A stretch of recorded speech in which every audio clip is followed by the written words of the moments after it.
Hi, I'm Sebastian from the Direct3D team, and today we're going to be talking about resource barriers and resource state tracking. I'll briefly go over the problem in general, talk about a simple solution for resource barriers, talk about how you identify performance issues in your application, and then go over some potential optimizations we can make to our simple solution.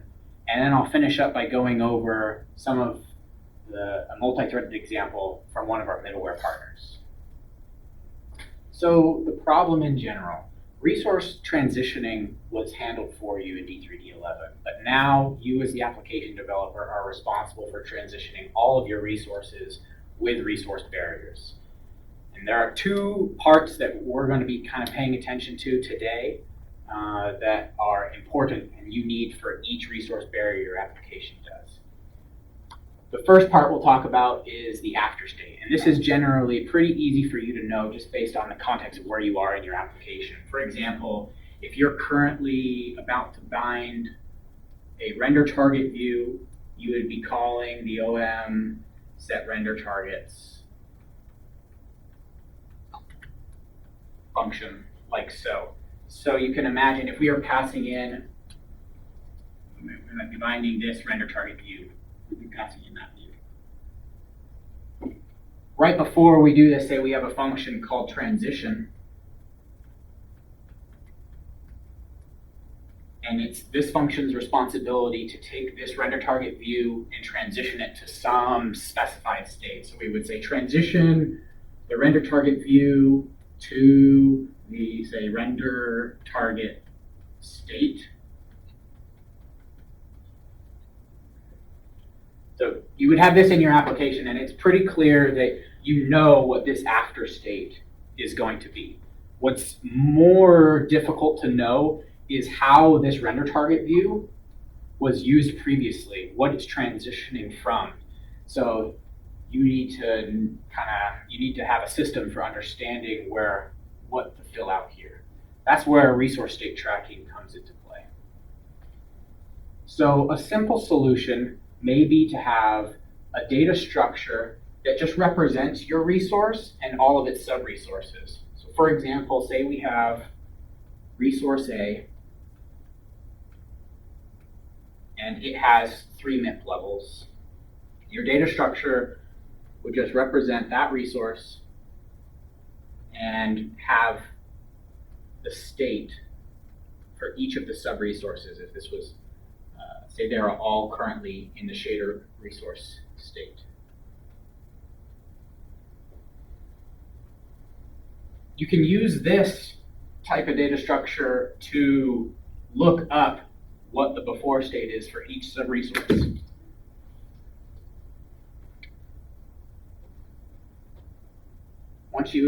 Basically what you can do, if you look here, so if we're transitioning this render target view to the render target state, in transition resource, we could actually go to that resource's state tracking structure and look up the current state of any of its sub-resources. So for example, let's kind of work through what the transition function, this guy, might look like in pseudocode.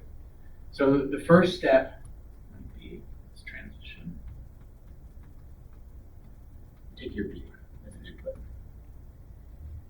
The first step may be to decompose this view and obtain the sub-resources that that view holds. So let's just say get sub-resources. And then for each sub-resource in the view, we can iterate through. So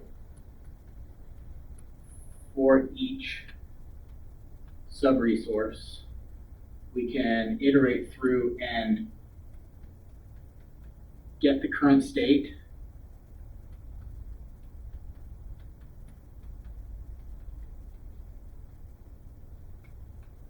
And then fill in a resource barrier desk.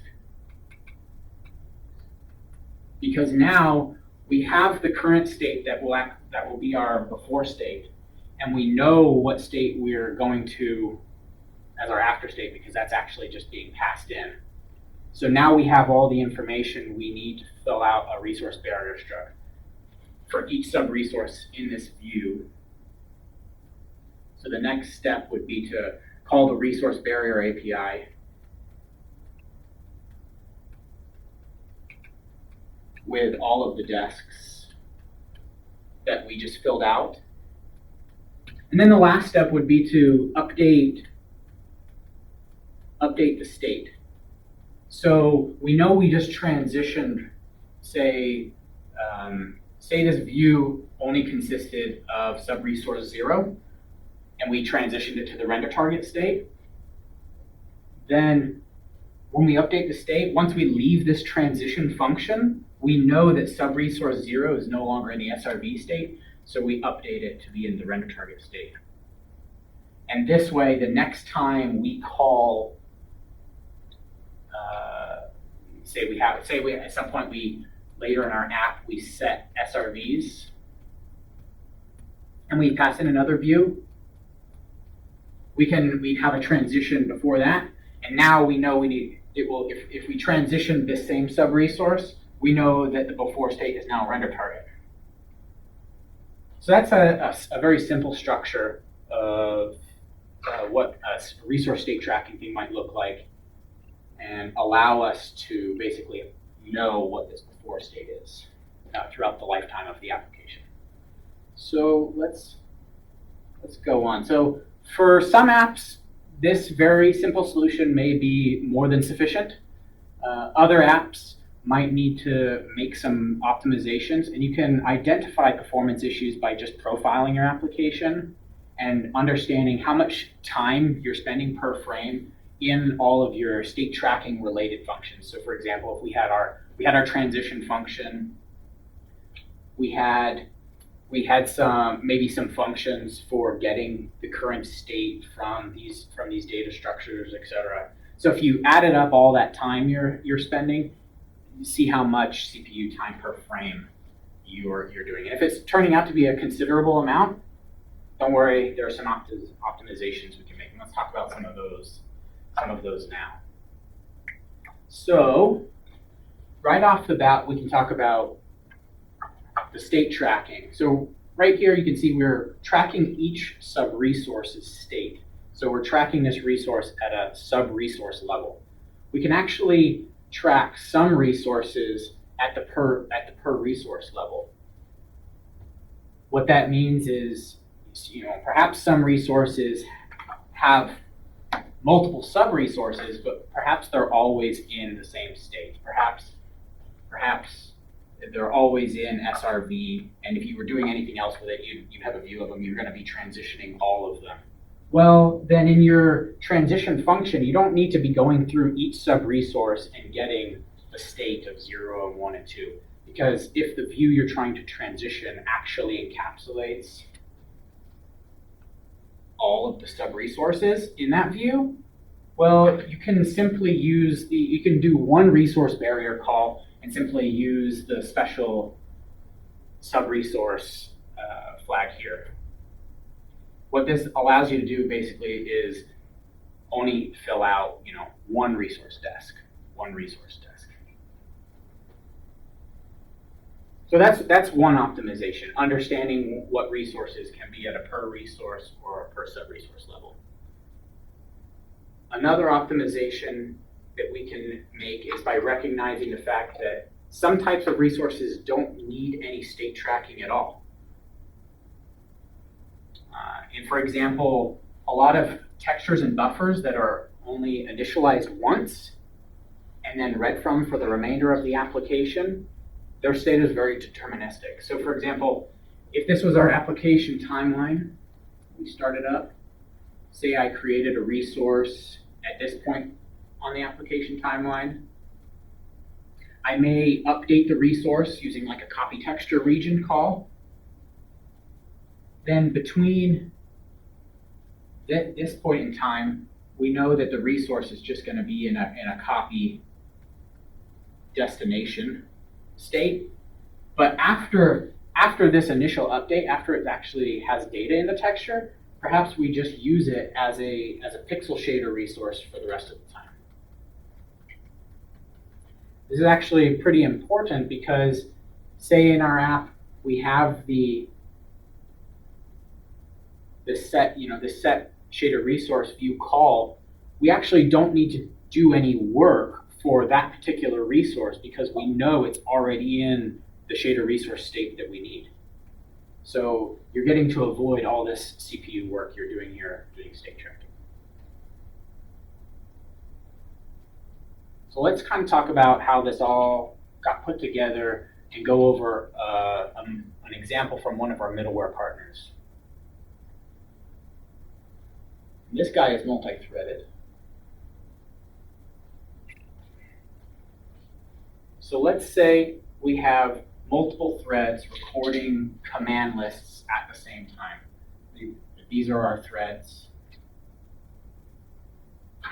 and these are our command lists being recorded on each thread simultaneously.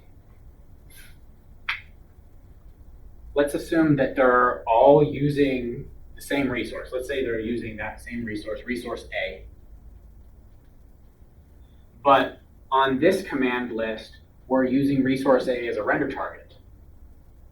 And on these command lists, we're using resource A as a shader resource view. So let's say A is a render target here, and an SRV here.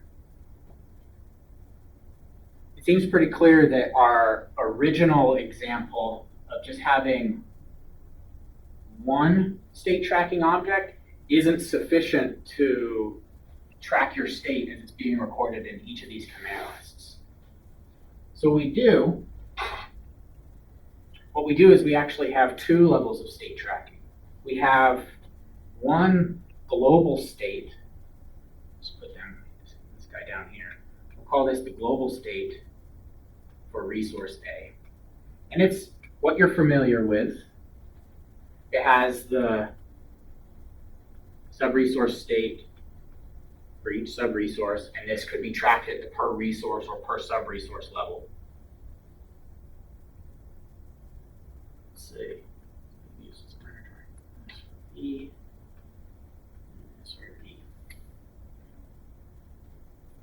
We've got this global state. Well, we actually also have another state tracking object that is per command list that is being recorded. And we'll get into why we actually have that in a moment. So let's just stick with this guy for now. So let's have, this is the state of resource A specifically on this command list.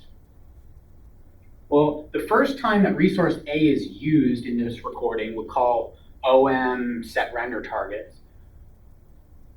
In the transition resource function, we can actually identify that this resource has not been used on this command list anymore because it doesn't yet have a state tracking object for it. So if we go back, if we only allocate this space at the time that we call transition at this time, we can allocate space for tracking this resource, and if we initialize him to unknown,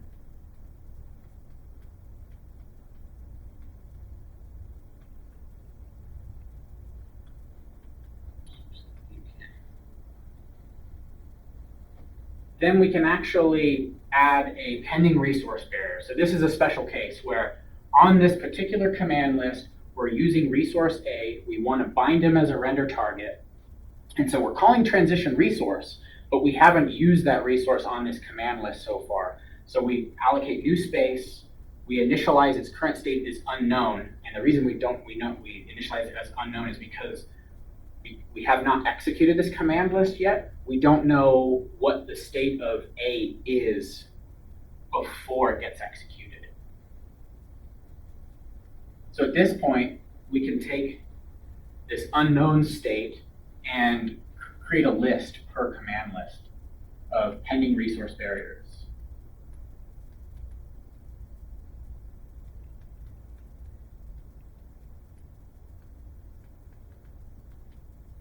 And we simply need to store the fact that we're trying to transition A's subresource 0 to the render target state.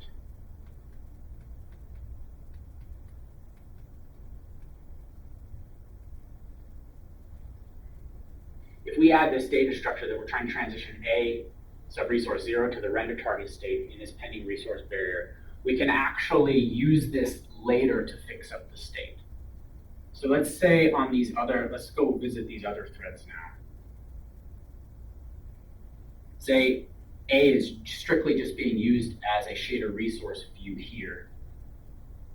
And A starts being recorded to here. There's like a set shader resource view call. So we have a transition to shader resource state. And similar thing here. Again, we have yet another object for resource A, where we have the same state. And again, these are initialized to unknown.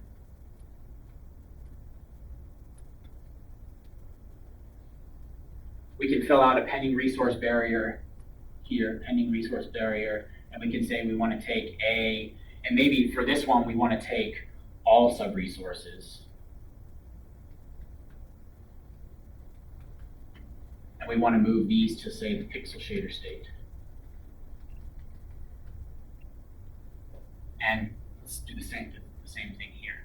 Now we have, during recording, we've created these lists on each command list that are our pending resource barriers. You'll note that we only do this the first time a resource is used on a particular command list. So let's go a little bit, back up a little bit and go a little bit deeper here. So if on this command list, we wanted to transition to shader resource view, now we've already allocated, wrong color, but we'll get the idea. On this thread, if we wanted to transition to a shader resource view, at first we go to our command list local object, which is this guy. And after we do the transition here, we can go and update the state of all that was transitioned. So we transitioned alpha subresource 0 to the render target state. So this guy wouldn't be unknown anymore. Now we know what his state is on this command list because we just transitioned him previously. So when we go and transition this guy here, we know the state of subresource 0, but we don't necessarily know the state of 1 and 2. But that's okay, because if we did any further transitions that touched sub-resources that we didn't know the state of, we'd fill out additional pending resource barriers. So let's go now and talk about what happens when we actually try and execute these command lists. Because keep in mind, we've got all of these pending resource barrier lists available. So let's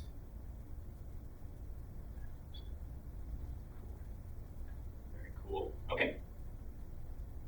Let's take purple. Purple is going to be our command queue on the actual GPU. So let's do that here. This represents our command queue on the GPU. And say, let's give these guys numbers. I'll have 1, command list 1, command list 2, command list 3. Say that's the order we execute them. We execute command list 1, we execute command list 2, and finally we execute command list 3. At the time of execution, we can actually go back and check if this command list has any pending resource barrier state. Because if it does, those resources might need to be transitioned before this command list can be used, because they might not necessarily be in the correct state. For example, maybe alpha before any of this was being used to present. So A might be in the present state. Let's actually update that. Let's go do that. Let's say that alpha was being used for present.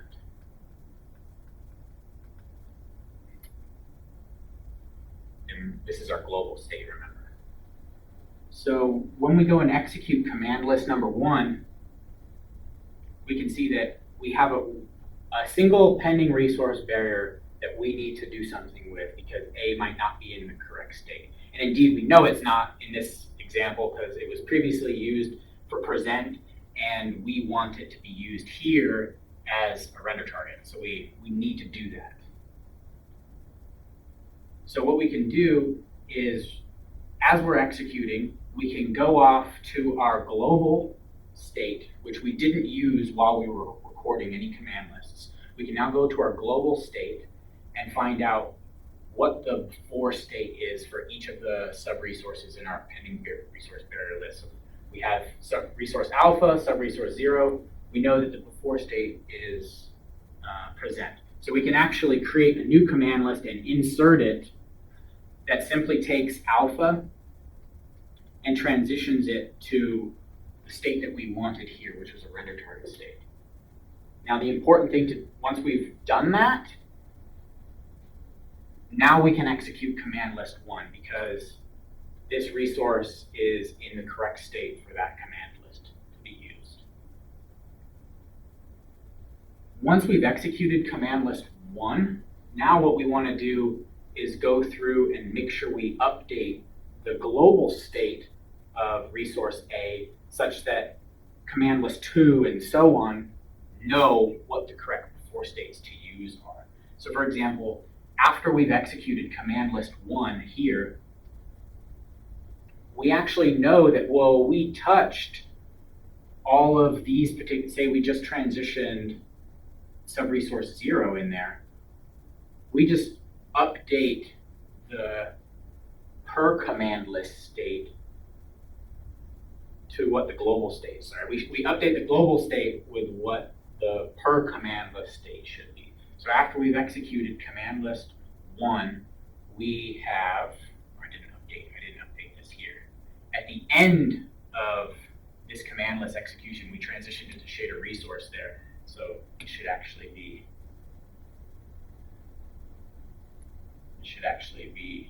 shader resource. Fix that. There we go.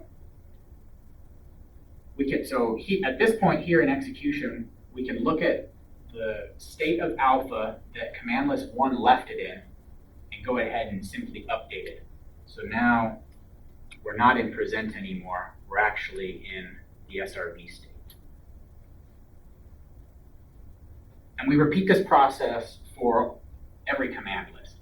Command list 2 has a pending resource barrier, but it wants all the sub-resources of alpha to be in the pixel shader state.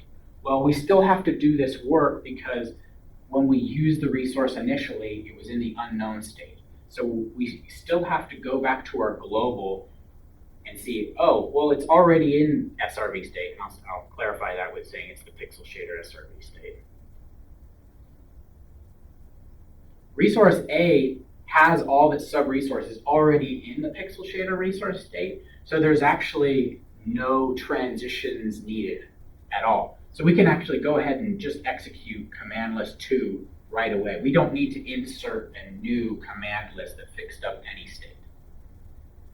And again, with 3, it's going to do the same check. It's going to have the same pending resource barriers and understand that it doesn't actually need to do anything. So I hope this was informative. Please let us know if you have any questions. Thank you.